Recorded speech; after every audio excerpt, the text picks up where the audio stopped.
before we start, let's pray po. Lord, once again, Lord, we just want to thank you for this wonderful evening that you have given to us. Lord, I pray that you're gonna help us by the power of the Holy Spirit, Lord. Teach us, Lord, about sa pag-uusapan namin ngayong gabi. At buksan mo lang po yung aming mga puso't isipan. Salamat po, itinitiwala po namin sa iyong lahat sa pangalan ni Jesus. Amen, amen. Ayan. Hindi naman po ako maugong kasi ang lakas po ng ulan dito. As in, parang nagagalit, no? Yung ulan. Okay naman po ako. Wala naman pong nakukuhang sounds from outside. Okay lang po. Pastor. Okay lang po. Marami pong salamat. I-share ko lang po yung aking PowerPoint. Okay, live na po tayo sa atin pong Facebook page. Pa-share na lang po.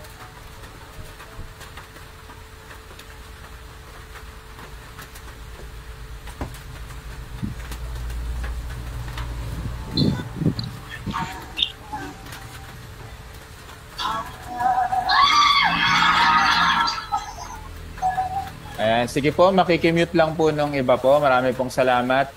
So, mag-start na po ako ngayon, ano?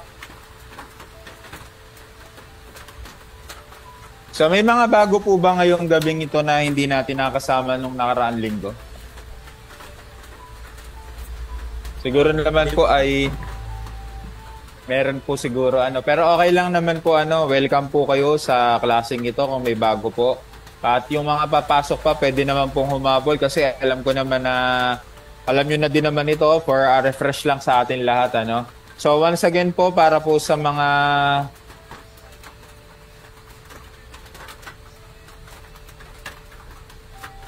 ayaw ba? Yan. Once again po, para po sa mga hindi pa po nakakakilala sa akin, ako po si Job Mersene. Actually, my real name is Jobel Mersene ho, pambabae. Kaya lang ginagamit ko yung aking palayaw na lang, Job Mersene, kasi madalas napapagkamalan ho akong babae, ano. So, I am the senior pastor of Christ Grace Ministries, Church of the Nazarene, Sariaya, Quezon. Ako po ay by vocation, public school teacher or public servant and a pastor. Married ho, may 2 babaeng anak. Ayan ho, yung real name ko. So, ngayon pong gabing ito, pag-usapan natin yung theology proper. Actually, masyado ho itong mahaba no? Kaya hinati ko po ito sa 2. An overview to theology proper part 1 and 2. But yung iba po sa atin dito, baka familiar na po kayo dito sa pag-aaralan natin ngayong gabing ito. Okay lang po kasi for a review po sa atin din ito, no? Kasi even ho ako, every time na magtuturo ako ng theology, good thing ho kasi ako din mismo nare-refresh. So, yung mga nakalimutan ko before, kapag nagtuturo ako, naaalala ko ulit. So, ganun din po sa atin, para ma-refresh po tayo palagi sa mga alam na natin na dati pa, pero ma-refresh po muli tayo, ano? So, yung topic outline ho natin ngayong gabing ito is epistemology, existence of God, worldviews concerning the existence of God and the universe, and the God of the Bible. But if I'm not mistaken ho, sa last outline, sa letter B, the God of the Bible, kung hindi ako nagkakamali, itong topic na to ay pinutol ko. Sapagkat ito ay itutuloy ko na lang next meeting kasi I think masyadong mahaba yung pag-uusapan natin. Ano?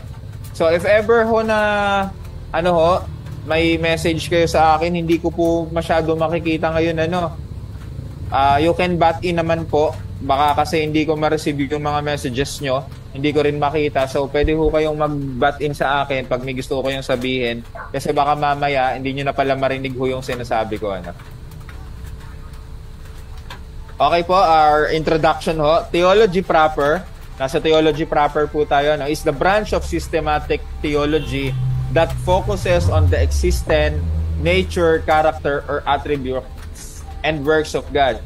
So dito po sa malinaw sa ating binasa, yung theology po, of course, pag titignan natin yung definition niya, theology is the study about God.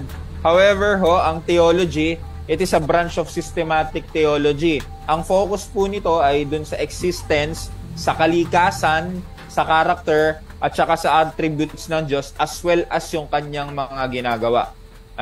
So in Christian theology and within the Trinitarian framework, so once again po, since tayo naman dito ay most of us are evangelical, yung iba dito Pentecostal or evangelical Pentecostal, kung may Baptist din po, no, alam ko naman po makaka-relate if ever po na may Baptist din dito. So ang framework po natin as far as theology is concerned, as far as systematic theology is concerned, as far as theology proper is concerned, ang framework po ng ating pag-uusapan ay Trinitarian. So ibig pong sabihin, mga magulang at kapatid, tayo po ay Trinity, the Father, the Son, and the Holy Spirit po. Kaya po kung meron po tayo ditong mga kasama na somehow ay hindi pa po Trinitarian, pwede po kayong magtanong and at the same time, pwede rin po kayong makinig kung gusto nyo po So you are very welcome po. Wala naman po ditong tinatangay. Lahat po ay pwedeng makinig. Especially yung mga nasa Facebook, no? Pwede po kayong magtanong. So this encompasses also 3 main topics. The Paterology, the study of God the Father. The Christology, the study of Jesus Christ, and the Pneumatology or the study of the spirits or the Holy Spirit sa madalihong salita. So ito po yung focus ng theology proper. Kaya po sa mga susunod nating pag-aralan natin yung Paterology, Christology, Pneumatology at saka yung Bibliology, no? Kasi alam niyo po kapag ito medyo naintindihan natin yung proper ng theology, hindi tayo basta-basta somehow mako-confuse o malilito dun sa pag-aaral natin patungkol sa Panginoon. So dito makikita natin ano ba yung pagkakaiba-iba ng mga beliefs mamaya, yung mga worldviews patungkol sa Diyos. So if ever may napansin kayong kulang lang, so you can pwede ho kayong magdagdag na rin mamaya sa ating conversation. Okay, so yung epistemology yung pinagmulan nito ang ating pag-uusapan. So, the Christian approach to study of God or the Christian approach about the study of theology. So, epistemology is derived from the Greek word episteme or knowledge and logi or theory or knowledge. It is the branch of philosophy concerned with knowledge.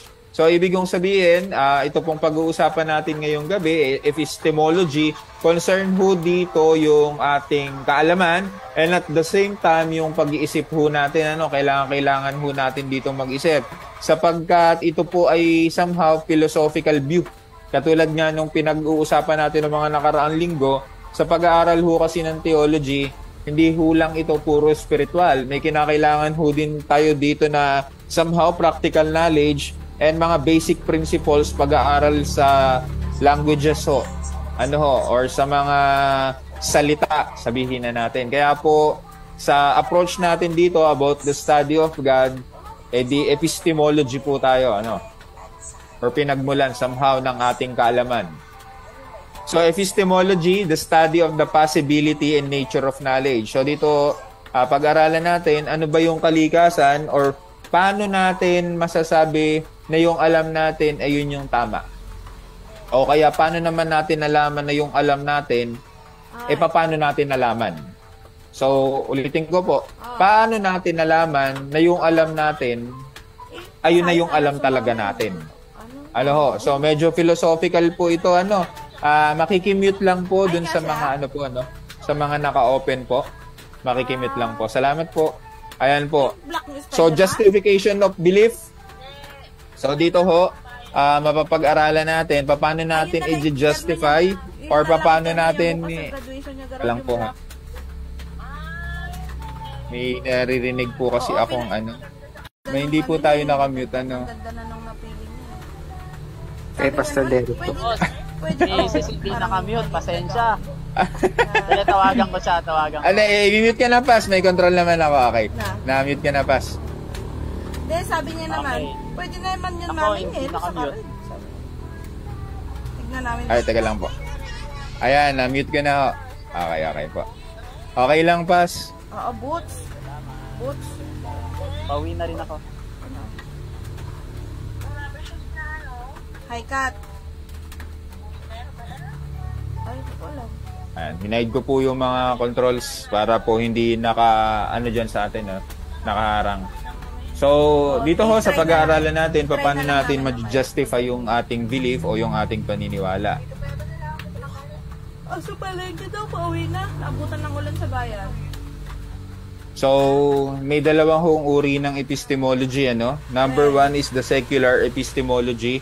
So, one must understand in order to know, prove to experimental and empirical means. So, dito ho, sa secular definition ng epistemology, ang knowledge po kasi o ang kaalaman, hindi natin masasabing knowledge ang isang bagay o hindi natin masasabing kaalaman ng isang bagay kapag wala pong nangyaring experimental o di naman kaya empirical data. Ibig pong sabihin, dapat may nangyaring observation, may nangyaring research para masabi natin na ang isang bagay ay tama o di naman kaya para masabi natin na yung alam natin ay totoo. So ano pong halimbawa nito no, sa experimental or empirical data or empirical means? Ganito ho, sa secular epistemology, paano natin masasabi na yung bato ay matigas? 'Di ba? So in experimental or empirical data, hindi natin mapapatunayan na yung bato ay matigas kung hindi natin ho gagamitan ng senses natin. Hindi sapat na makita mo lang, kinakailangan mahawakan mo din. So masasabi mo yung bato kung matigas, kung ito ay mahahawakan mo, and at the same time, ibabato mo ito or ipupukpok natin sa ulo natin, ano? Malalaman natin kung matigas to.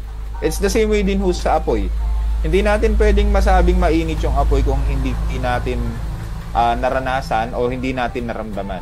So, para ma-complete yung knowledge natin, yung kaalaman natin sa isang bagay, kinakailangan ho, magkaroon tayo ng experimental or empirical data or empirical means. Kinakailangan na patunayan natin ito. So, para mapatunayan natin ang isang bagay, kinakailangan yung mga senses natin gumana. The sense of touch, the sense of hear, the sense of seeing, hearing, or touching. So on and so forth po yung mga senses natin, ano, para mapatunayan natin na yung isang bagay ay yun nga yung alam natin.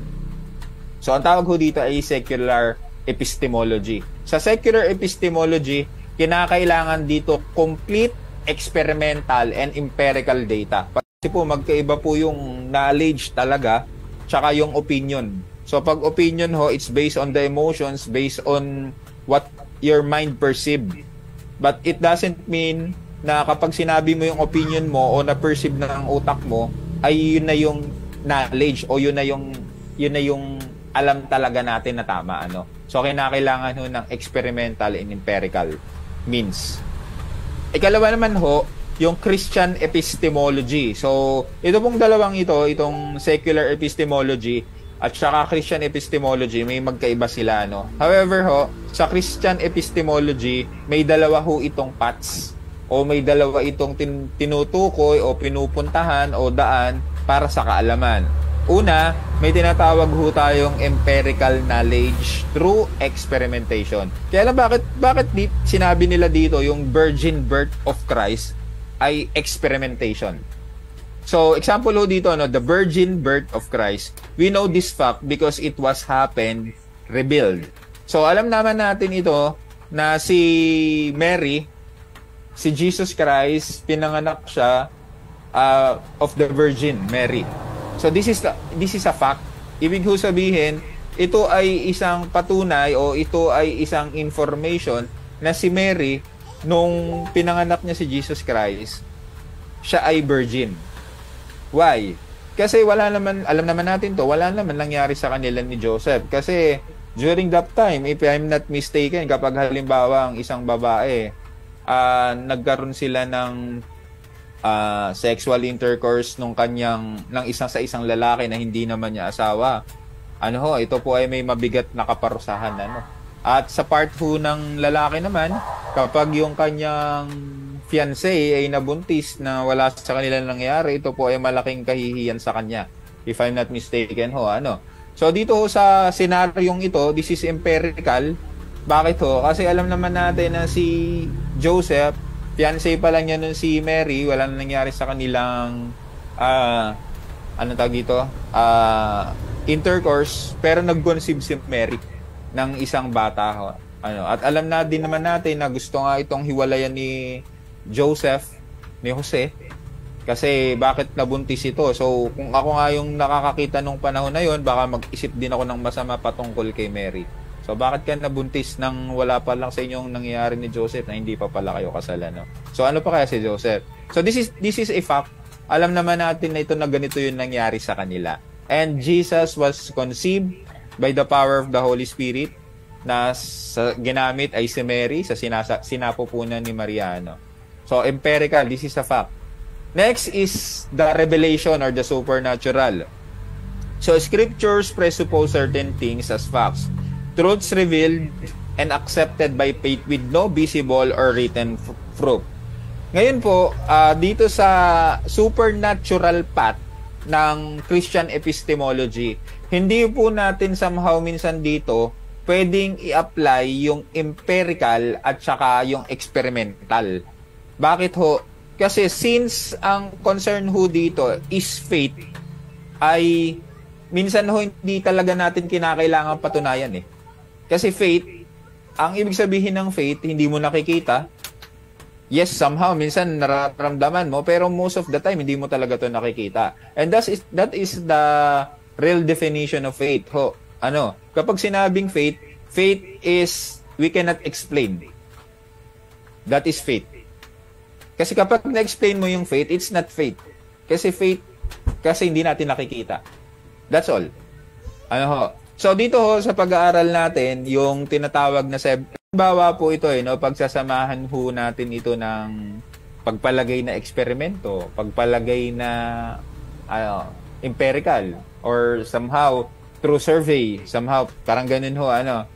So may mga bagay ho na malilimitahan tayo. However, we rely on the revelation, on the supernatural thing.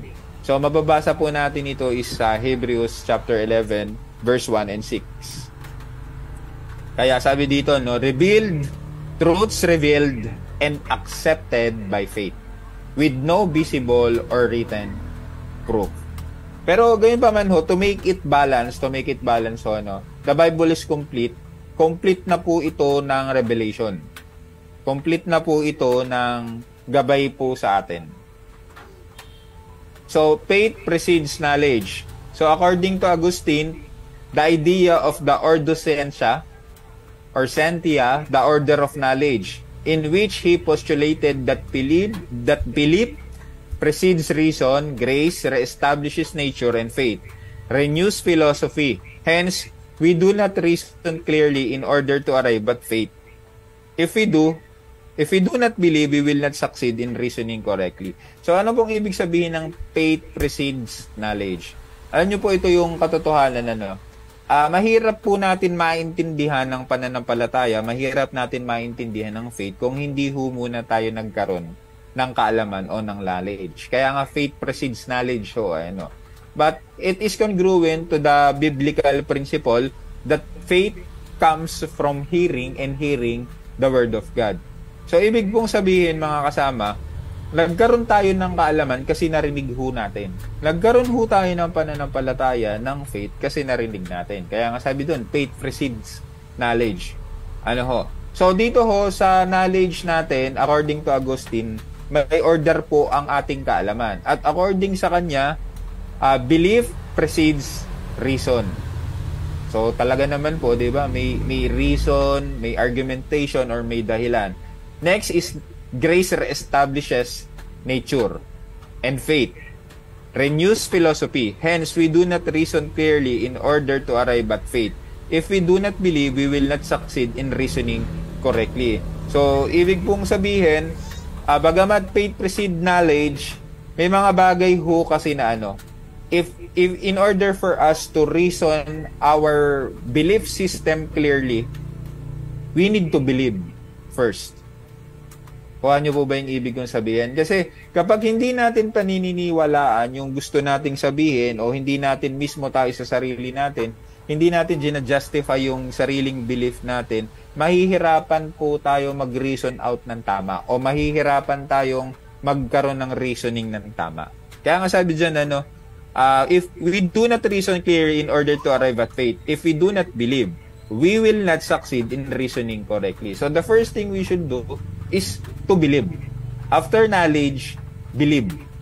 And then after believe, we can reason out correctly. O makakapag ano ho tayo, ma-justify natin yung pinaniniwalaan natin, yung pananampalataya natin, at yung kaalaman natin ng tama. So, God as revealed in Scripture, the God of the Bible. So, alam naman natin to, but to review lang. The God of the Bible, sovereign creator of the universe. So, pag hindi po kayo agree dito, you can raise your hands, ha? So, pag di po agree, ha?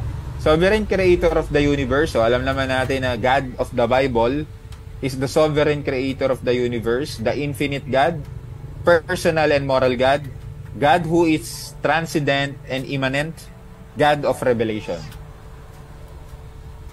When it comes po sa divine communication, God is a person. So, malinaw ho dito na ang Diyos ay persona na kung saan siya ay may talino, siya ay may emosyon, at siya din ay may will. Kaya ho, ang banal na espiritu ay naggigrib, no? Nakakaramdam din po siya. Katulad din ho natin, ano? Kung ano yung nararamdaman natin, sa emotions natin, nararamdaman din po ng Diyos yan. Next is God revealed Himself to His creatures, created in His image. So, totoo ho yan, ano? Ang Diyos ho, nire-reveal din niya yung sarili niya sa kanyang mga nilikha. Created in His image. At paano po ito? Especially ho, nire-reveal ng Diyos yung sarili niya sa atin. At yung ibang tao na makakakita sa atin, ay they will see God. Dapat. Ano ho? Kaya nga nung napag-aralan natin nung nakaraang taon, kung paano yung pagkakakilala natin sa Diyos, ito yung magpo-portray sa atin. Ito yung mai-image natin na kung saan makikita ng ibang tao. Kaya kapag tayo ho, ang pinortray natin, ang image natin ay legalistic, or sabihin na natin close-minded tayo o judgmental tayo, ito po yung mapuportray din natin sa ibang tao. Kaya po napakaganda niyan. But however, kaya nga tayo ho ay nag-aaral, pare-pareho po tayong lalago in the knowledge of God. Then, God has revealed Himself through objective, propositional, or cognitive truth. So dito ho, ang ibig kong sabihin dito, God revealed Himself through objective, propositional, or cognitive truth. God revealed Himself in the Bible. So makikilala natin ng Diyos, syempre sa pagbabasa natin ng ng Bible. Alam niyo, nakakatuwa kasi may mga nakausap po ako. Ang Diyos daw, nagpakita siya ng dalawang karakter sa Bible. The Old Testament and the New Testament. Sa Old Testament daw, ipinakita daw dyan yung just o makatarungan o mabagsik na Diyos. At sa New Testament daw, pinakita daw doon yung mabiyaya, maawain, at makatarungan Diyos. Pero alam nyo po from the beginning ho, ang pinakita na ng Diyos na karakter niya, ang pinakita na niya na attributes niya, ang pinakita na niya ay gracious God na siya. Masyado lang ho nating nakita yung kabagsikan ng Diyos sa Old Testament. Pero alam nyo po, kung titignan nyo, hindi ho siya naging mabagsik sa kanyang mga tao, sa mga Israelita. Kasi ho, kung naging mabagsik siya sa mga Israelita, hindi ho siya gagawa ng paraan. Imagine niyo Diyos po yung gumagawa ng paraan nung panahon ng mga Israelites para makaalis sila sa Ehipto, para mamarating nila yung promised land. Despite na sila ay disobedient sa Panginoon, sa Diyos, si Lord pa rin yung gumagawa ng paraan. At makikita po natin ito throughout the Old Testament. Kaya po ang pinakita ng Diyos ng mga panahon na yun, kung ano yung pinakita niya sa New Testament, He is a gracious God, He is a merciful God, He is a just God, ayun din po yung pinakita niya sa Old Testament. Minsan lang ho, nagkakaroon tayo ng personal na pagkakaintindi sa Panginoon. Kasi minsan, ang pakiramdam natin, lalo na kapag ini-interpret natin, kaya pala ako hindi pinagpala ng Diyos kasi may ginawa ako sa kanyang kasalanan. Kaya pala naging ganito yung buhay ko kasi naging disobedient ako sa kanya. Minsan ho, ganun yung napoportray natin sa Panginoon, sa Diyos. Pero alam nyo po, as we go on, as we grow in the knowledge of God, maiiba po yung konsepto natin, kapag nagiging disobedient tayo. Believe it or not, the blessing is there. Kaya lang, yung peace ho within, yun ang mawawala. Okay? Next is the Bible is God's revelation to mankind. So dito ho, malinaw na ang Biblia ay revelation sa ating lahat. The written revelation of God. Ang tanong, hindi na ba nagre-reveal ang Diyos sa ibang bagay? Complete na ba ang Bible? Actually ho, minsan ho, hindi ho talaga revelation yung mga na, halimbawa, tumingin ka sa bulaklak, kunyari down na down ka, no? Tapos nakita mo yung bulaklak umuusbong. Tapos minsan parang nai-relate natin yung buhay natin sa bulaklak, diba? Hindi ho yung revelation. Yun po ay message sa atin personal ng Diyos. Kasi po pag sinabing revelation, ito po yung kalooban ng Diyos sa atin na kung saan hayag na po sa Bible. If ever man ho na magkaroon ng supernatural thing sa atin, ito po ay hindi natin pwedeng i-share basta-basta kasi ho, ito ay personal.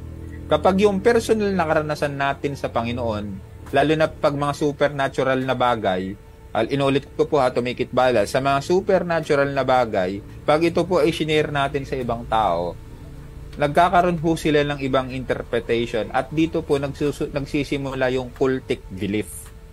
Kaya po, kapag personal, ang Diyos nangusap sa inyo, hindi po ito sinishare basta-basta.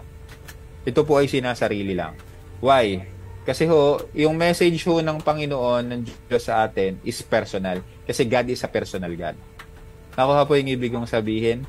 Kaya po hindi po tayo basta pwede mag-share ng personal na ating karanasan sa Panginoon. Kasi pag ganon, sabi nga ng ibang mga critic sa Bible, lalo na kapag tayo nagtuturo, hindi naman exegesis ang ginawa mo, exegesis. Kasi yan yung personal mong pagkakaintindi. Yan yung opinion mo, yan yung naramdaman mo. So kaya ako nagkakaroon minsan ng confusion sa lahat. Concerning the existence of God and the universe. So dito ho, may mga view yung mundong ito patungkol sa existence ng Diyos at saka sa universe. But actually, this is not only the worldview, kung hindi, ito rin po yung konsepto ng iba't ibang paniniwala patungkol sa Diyos. So mamaya ho, pag-aralan natin yung mga terminologies na yon dito, kung sino-sino ba sila or ano-ano ba sila o ano ba talaga yung mga tawag sa kanila. So number 1 po is the atheism. So alam naman natin to by etymology. So sa pinagmulan po nito, from the original, atheism means no God. So ito po yung mga tao na kung saan hindi sila naniniwala na may Diyos. So ito yung worldview na kung saan ang mundo daw ay nag-e-exist without God. Walang Diyos. So halimbawa, there is no God either beyond or in the world. As a belief system, it claims to know that God does not exist. So dito ho, sinasabi po ng mga atheists na ang Diyos daw ay hindi nag-e-exist, na wala daw Diyos sa madaling salita. So kung may mga Bibles po kayo dyan, pwede ho bang buksan nyo sa Psalms chapter 14 verse 1? At yung iba naman po, buksan nyo sa Romans chapter 1 verse 18 to 21. Sige po, para po makita natin yung biblical response sa mga ganitong bagay. Kapag halimbawa tayo po ay may na-encounter na sabihin na nating atheist, ganon. Psalms chapter 14 verse 1. Ang sabi po doon, kung may mga Bibles po kayo, pabuksan na din po yung sa Romans chapter 1 verse 18 to 21. So ito po yung biblical response para sa mga atheists, para sa mga taong hindi naniniwala na may Diyos. Babasahin ko po, I'm using the New Living Translation kasi ito po yung Bible na nakuha ko dito sa aking lamesa. Pero mayroon naman po dito ang iba't ibang version, may NIV, NCV, NKJV, MBB, pero ito po yung nakuha ko. So sabi doon, only fools say in their hearts, there is no God. So dito po, malinaw na malilaw, mga mangmang o mga fools lang yun na nagsasabi na walang Diyos. They are corrupt and their actions are evil.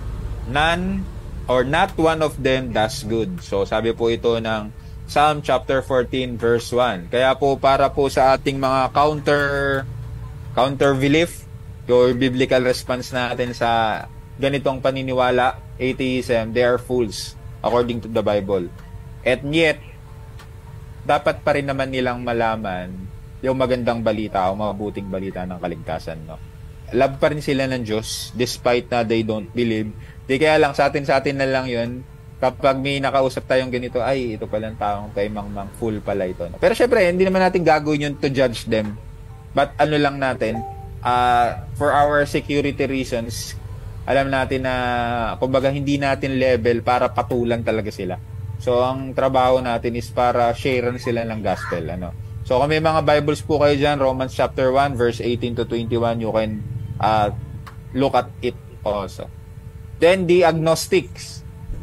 Sabi dito, etymologically, an agnostic is without knowledge. So, magkaiba ho siya sa atheist at saka agnostic. Yung atheist ho, hindi siya naniniwala na may Diyos. Naniniwala siya na walang Diyos, sa madaling salita. Walang Diyos sa atheist. Sa agnostic naman po, sila naman po yung walang kaalaman patungkol sa Diyos, patungkol sa existence ng Diyos. So magkaiba po silang bagay, ha. Kaya agnostics.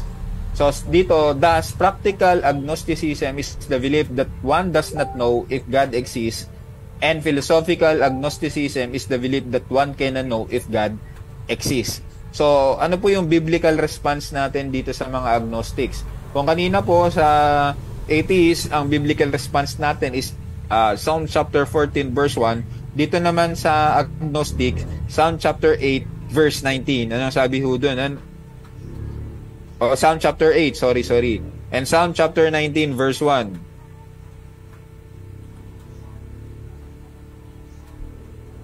Sabi doon, the heavens proclaim the glory of God. The sky displays His craftsmanship. So, dito ho, yung ating biblical response para sa mga agnostics, ito, pwede nating patunayan sa kanila. Paano mo nasabing, wala kang kaalaman sa Diyos? So, ito, i-share ko sa iyo about kay God. So, Psalms chapter 8, Psalms chapter 19 verse 1, Romans chapter 1 verse 19 to 20. Then next is another worldview is the naturalism. Anong ibig kong sabihin ng naturalism? This is a philosophical view about the existence of God. Ibig kong sabihin dito, ang view dito ng mundo holds that nature is the whole of reality or ultimate reality. So, wala ho. Lahat ay likas. Ang tao nabubuhay, likas na mabuhay ang tao, likas na mamatay. Ang tao ay bata, likas na tumanda. Ang tao ay nagugutom, likas na magutom. So, it's about natural thing. Sa kanila, sa naturalist. May mga ganito rin ho, kaya lang parang kulang yung view nila kapag naturalist ang isang tao. Pero may mga nakausap din ho akong ganito, no? Marami ho tayong mga estudyante na somehow ganito, pag hindi agnostic, naturalist. Bihira ho ang atheist sa Pilipinas sa totoong buhay. Sapagkat tayo ho ay bansang relihiyoso. So kahit papano may inimpart sa atin ang ating mga lolo't lola na may Diyos. So ayan po yung mga biblical response. Yung mga naka-off cam po ha, sana ho nakikinig ho kayo kasi po pag nagpa-exam po ako ay Tagalog naman po Next is the deism or deism. So deism is the worldview that proposes a world created by God but on its own. Deism denies the immanence of God in the world, special revelation and the miraculous. An infinite God has created the world but does not intervene, allowing it to function through natural law. So dito naman po sa worldview na to, sa deism, sabi dito, an infinite God has created the world. Nilikha daw po niya ang mundo, but does not intervene, allowing it to function through natural law. So ibig kong sabihin, ang lahat ho ng nangyayari sa mundong ito, yes, nilikha ng Diyos ang mundong ito, pero ang lahat ng nangyayari dito kay masama o kay mabuti, ang Diyos hindi makikialam. It happens naturally. According po sa deism. They believe that there is God. Create ito ng Diyos. So, create ito ng Diyos for its own. Para sa sarili niya, nagagandahan siya, magandang tignan. So, kung ano man yung mangyari sa mundong ito, wala siyang kinalaman. Or hindi siya pwedeng manghimasok sa pangyayari sa anumang bagay na mangyari sa mundong ito. Kaya lang pag ganun ho yung belief natin o yung worldview natin, somehow ay nagkakaroon ng nababiolate natin yung sovereignty ng Diyos. He controls everything at alam naman natin yan. So yung mga biblical response po natin dito, Genesis chapter 3 verse 8, Exodus, yan po, kita naman po sa screen kung ano po yung mga biblical response natin. Next is the monism and dualism. Monism is the belief that God is one substance or principle in the universe.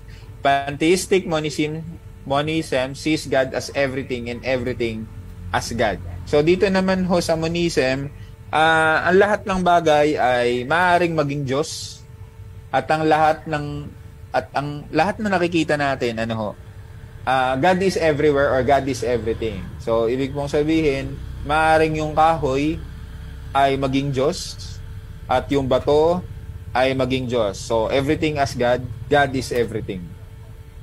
Sa kanila ho yung tinatawag ko pantheistic monism. Kaya pala yung mga ninuno natin pag titingnan natin ang history ay may belief sila na ang Diyos itong batong ito ay Diyos. Itong punong ito ay Diyos kasi napakatagal na nitong nabuhay So monism po ang tawag doon sa ganong uri ng view o ng paniniwala. Next is the dualism. Is the concept that there are two distinct and irreducible principles or substances in the universe and transcendent from it, represented metaphysically as mind and matter. So ito po ay metaphysics, involved po dito ang metaphysics. So it's a knowledge beyond knowledge, a reason beyond reason. Kaya po involved dito ang mind and matter. Ethically as good and evil and religiously as God and Satan. Sa dualism po, lahat ay dalawa lang. Mabuti, masama, lalaki, babae, which is sa kabilang banda ho, yung dualism, somehow may pagkatama sila in a sense ng principle kapag dualism is concerned. Kasi alam naman natin yan, babae at lalaki, mabuti at masama, itaas at ibaba, tama at mali. Pero when it comes naman po sa, kaya lang hindi ho sila naniniwala sa So Trinity, walang Trinity, but basta there's God and there is Satan. That's all. So dualism ho So ano po yung biblical response natin dito? Yan, Ecclesiastes chapter 3 verse 14, Isaiah, so on so forth po nandiyo dyan. Next is the pantheism espouses a non-rational worldview that the world is God. So ito raw pong mundong ito ay Diyos. That is, all is God and God is all. So medyo napakahirap po nitong view na to, Nothing exists that is not God. So sa madali hong salita dito sa pantheism, katulad ho ito kanina nung somehow nung pinakita ko, if I'm not mistaken, yung monism, lahat ho ng nakikita natin ay Diyos. Kaya nga nothing exists that is not God. So even yung botete, even yung halaman, even yung langgam, alam niyo ho yun, Diyos pa rin Kaya nga in this belief system, existence is ultimate reality and is beyond any principle of good and evil. So amoral, kapag sinabi hong amoral, ito po yung nasa gitna ng immoral at saka moral. Yung moral, ginagawa mo yung mga tama. Pag immoral, ginagawa mo naman yung mali. Kapag amoral, wala kang pakialam, sa madaling salita. Hindi mo ginagawa yung tama, hindi mo ginagawa yung mali. Anong ginagawa mo? Wala, amoral. That's the meaning ho ng amoral So denies the existence of a personal and transcendent God. However, may denial pa rin po dito So sa madaling salita ho, ito hong pantheism, bagamat sinasabi niya na ang Diyos ay nasa lahat, ang lahat ng bagay dito sa mundo ay Diyos. In conclusion ho, dito sa pantheism, dinideny niya ho that there is God. Denies the existence of a personal and transcendent God. So ano po yung biblical response natin dito? Naka-flash po. Kanina ho, pantheism. Ngayon naman ho, panentheism. So, kanina ho sa pantheism, nothing exists that is not God, pantheism. Ngayon naman po sa panentheism, this belief system maintains essentially a world in God and a dynamic view of God in which God is in the process of becoming and is the basis for process theology. So ito ho, sa madali hong salita, yung ganitong uri ng belief system, kung familiar ho kayo sa progressive theology or sa process theology, ewan ko po kung narinig nyo na to, ano? Ang progressive theology ho kasi, or yung process theology, is somehow medyo scientific ho ito. So, it involves naturalistic view na ang Diyos nag-e-evolve pa. Ano, kaya nga ho binanggit dyan na becoming no. So, ang Diyos nag-e-evolve pa, ang Diyos nag-i-improve pa, ang Diyos nagpo-progress pa. So, it is somehow, it's a different belief kasi God is God. God is finite or infinite. So, God is stable. Yun na ho yun. God is God. So, wala ho nang ibang pwede na tayong ganun doon. Hindi siya becoming, hindi siya process, hindi siya progressive. At least, binanggit naman po dyan, ano. So, also known as neoclassical theism or naturalistic theism. They believe in God, but nagkakaroon ho ng progressive about sa Diyos, ano. So, consider God as a separate from the universe. Next, kanina ho kasi, it's a ganito na, ngayon naman po, consider God as a separate from the universe. Polytheism, I believe that there are many gods. So, poly means many. Dito naman ho, or no exclusion or other gods who have supernatural power, they should be worshipped, they direct or influence events in the universe. So, sa polytheism ho, maraming Diyosan. Mga Greeks ho, no? Kaya kapag papansin niyo yung mga letter ni Apostle Paul, lalo-lalo na sa mga taga-Corinthians, no? Dito, polytheist po kasi sila eh. Marami silang Diyos-Diyosan, ano? At isa nga ho dito yung mga iba yung Diyos ng karagatan, iba yung Diyos ng kalangitan, iba yung Diyos ng kalakasan, so on and so forth. So marami ho. And somehow, sa atin po, yung kinalakihan natin, ganito yung nangyari, no? Polytheist or polytheism. Ang paniniwala natin that there are many gods. Na kung saan iba yung Diyos na mga nagpapala patungkol sa pag-aani, patungkol sa karagatan. Ano? Anyway, so mapapag-aralan ho natin yan. Ano? Segue lang po muna ako ng konti. Sa pag-interpret nga po pala ng Bible, ano, we need to interpret the Bible with history. Kasi kapag hindi ho tayo naging fan somehow ng history, then we will interpret the Bible. Our interpretation will become scattered. Scattered ho ang interpretation natin. So, ibig kong sabihin, mga kasama, when we are interpreting the Bible, it involves history, it involves philosophy, and most importantly, it involves theology, systematic theology. Next is the animism. So, ito po ay subset ng polytheism. It's just like a polytheist belief. However, sa animism po, nature is filled with personal spirits which cause the various natural events. So, subset po, kung kanina po, sa polytheism, maraming Diyos. Dito naman po, sa animism, maraming spirits na kung saan sila yung pinaka-main concern kung bakit may nangyayaring hindi maganda sa atin. Ano? Kaya somehow, may mga paniniwala kapag halimbawa, nilagnat ka kasi umihi ka sa tabi-tabi, hindi ka nagtabi-tabi nuno. Sabi ho ng iba. So, ang may kagagawa na pala yung spiritong nandun kasi naihian ko daw. So, animism po, it is a subset of polytheism. But they are almost hawig kasi subset po naman. Next is the idolatrism. Halos magkakawig din ho sila. So, idolatrism, the spirits of gods dwell in a certain objects made by men or are reached through such objects. So, sa idolatry po, ito naman po yung belief na kung saan ang mga Diyos-Diyosan ay naninirahan sa isang bagay na gawa ng tao. So, alam ko pong may mga ganyan kayong alam, So, kaya yung iba, halimbawa, pag nagkakaroon ng fiesta, yung mga ang tawag ba doon? Yung mga idols o yung mga santo, ilalagyan nila ng pagkain, So, idolatrism po ang tawag doon, or idolatry. Na kung saan they believe na yung mga figurine na yon o yung mga objects na yon ay pinanirahan ng espiritu. Next is henotheism. May naka-unmute po. Pa-mute nga lang po. Si Sir Darrell. Darrell po, pa-mute lang po. Salamat po.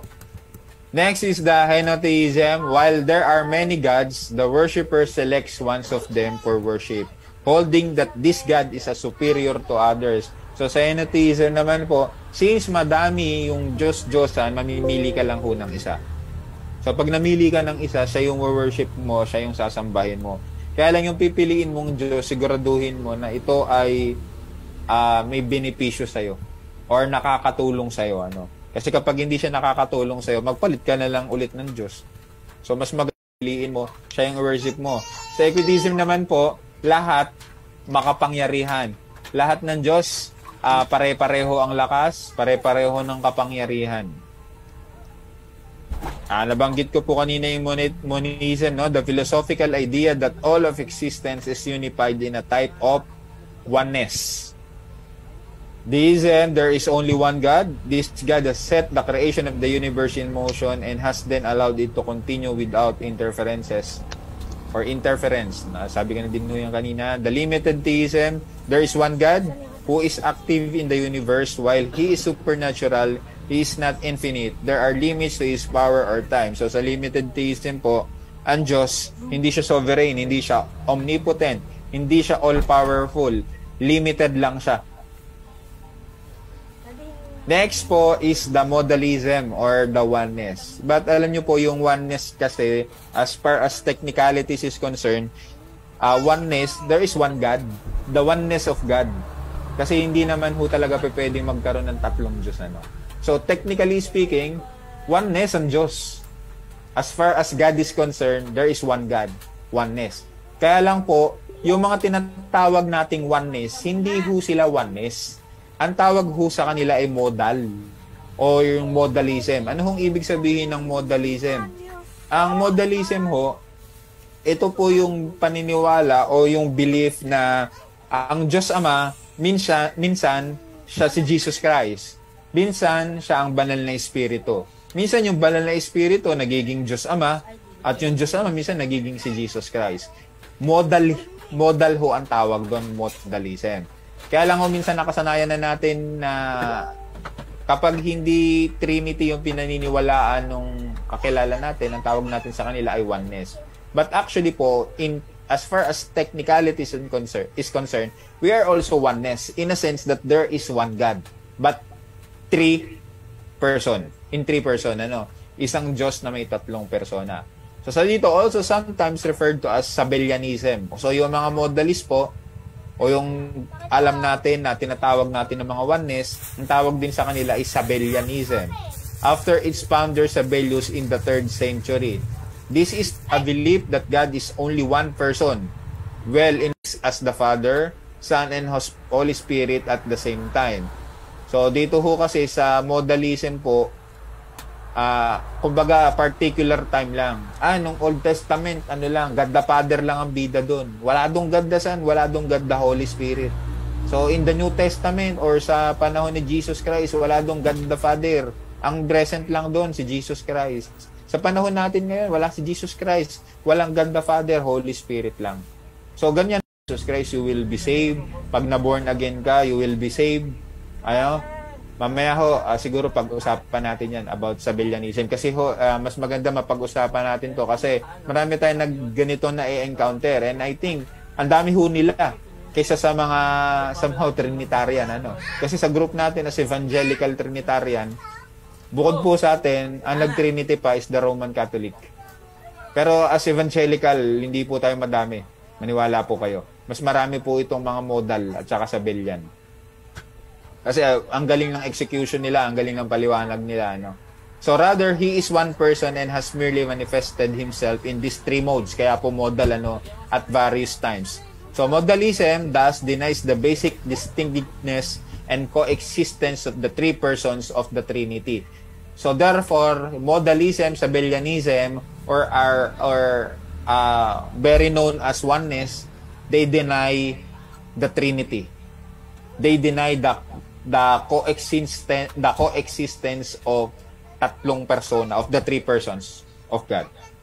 Next is the Tritheism. So ito po magkaiba po ang Trinitarianism sa Tritheism. Kapag sinabing Tritheism, ito ay may tatlong Diyos. Teaches that the Father, Son, and the Holy Spirit represent three different gods. Kaya pag-iisipin nga natin, the terminologies, God the Father, God the Son, God the Holy Spirit. So, Diyos Ama, Diyos Anak, Diyos Espiritu Santo. So, pag logic, 1 plus 1 plus 1 plus 1 equals 3. Tritheism po, So, ito po, napapagkamalan tayo ng, sorry po baka po dito may mga kasama po tayong Iglesia ni Cristo or sabihin na natin mga Hudyo o mga Judaismo or mga Muslims. Ito po yung kanilang sa atin. Tingin nila ay persona as a person. Kunyari tayong tatlo dito. Ako, si Sir Franco, si Sir Al, tsaka si Sir Allen. O apat na tayo, apat na persona. Ganun po kasi yung pumapasok sa logic ng iba, Pero yung persona na sinasabi dito, the distinct mga talata sa Biblia na napakarami. So, Jews and Muslims frequently criticize Trinitarianism as merely dress-up Tritheism. So, tayo daw pong mga Trinitarian, dress-up po tayo as Trinitarian, pero ang totoo daw, Tritheism daw po tayo. Pero magkaiba po ito Hindi po tayo Tritheism, we are Trinitarian. So, next is the Arianism, named after its founder, Arius, is in a 3rd century teaching that denied the full deity of Jesus and claimed he was created being. So, yung mga saksi ni Jehovah, tsaka po Iglesia ni Cristo, ay Arianis po sila, mga Arianism. They deny the full deity of the Lord Jesus Christ. So, it means they believe that Jesus Christ is just only a created being, created by God the Father. Nilikha po ng Diyos Ama si Jesus Christ. Kaya sa iba ang pagka-Diyos ni Jesus Christ ay maliit na Diyos. Pero ang hirap naman nun, So, alam naman natin that Jesus Christ is not a created being. He is the Creator. Before the world began, Jesus Christ is there. So, mga Arianis po yan, mga Jehovah's Witnesses, Iglesia ni Cristo. Next is the Unitarianism. Ito ang isa pa tong madami, So, Monarchianism is the belief that God exists in one person and not three. It is denial of the doctrine of Trinity or the teaching of Trinity as well as the full divinity of Jesus. Unitarians charge that the Trinity, unlike Unitarianism, fails to adhere to strict monotheism. Unitarians maintain that Jesus was a great man and a prophet of God. So sa Unitarian si Jesus Christ ay hindi Diyos sapagkat dinideny nila yung divinity ng Panginoong Jesus. The divinity of the Lord Jesus Christ, they denied. Actually, the full divinity of the Lord Jesus Christ. Kaya naman para sa kanila, si Jesus ay isang dakilang tao, dakilang nilalang at isang napakagaling na propeta. Perhaps even a supernatural being. So supernatural kasi nakakapagpahinto din daw ng ng bagyo, ng alon. So ganito rin yung belief ng mga Iglesia ni Cristo. So but not God himself. They believe Jesus did not claim to be God and that his teaching did not suggest the existence of a triune God. So dito sa Unitarianism, wala daw claim na ginawa ang Panginoong Hesus sa Bible na claim niya na siya ay Diyos. So there's a lot of Unitarian churches nowadays and they have also an international group of Unitarians called International Council of Unitarians and Universalists. Kaya madami din sila. Next is the theism. So ito po yung mga Hudyo, Judeo-Christian monotheism. So theism is the belief in a word plus an infinite God. This view maintains a clear distinction between the creator and the created universe or the natural order. Known as the transcendence, the theistic God is also a personal God who is immanent in the world he has created. So theism ito po ay specifically the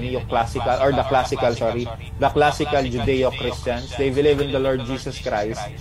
However, alam niyo ho yun, na-integrate nila yung spiritual world sa physical world. Kaya ano ho no? Kaya yung mga Judeo-Christians kasi they believe that they are not they don't have freedom, political freedom, something like that. So na-integrate ho nila yung physical world and as well as the spiritual world. So next is the God of the Bible, to be continued po tayo.